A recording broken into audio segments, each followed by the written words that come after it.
Brazil কোচের দায়িত্ব ছাড়লেন ব্রাজিলের কোচ আনচেলত্তি। এ নিয়ে ব্রাজিলের মাথায় হাত। হ্যাঁ দর্শক, বিস্তারিত জানুন পুরো ভিডিওতে।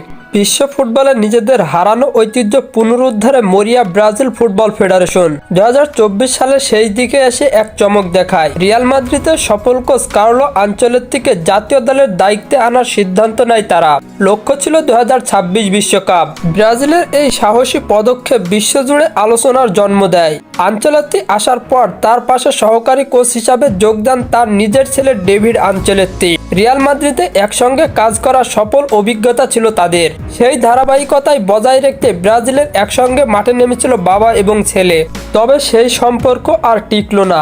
মাথায় হাত পড়ল ব্রাজিলের। হঠাৎ করেই বড়সড় এক সিদ্ধান্ত নিলেন ডেভিড আনচেলত্তি। সহকারী কোচের পদ থেকে ইস্তফা দিয়ে ব্রাজিল জাতীয় দল ছাড়লেন তিনি।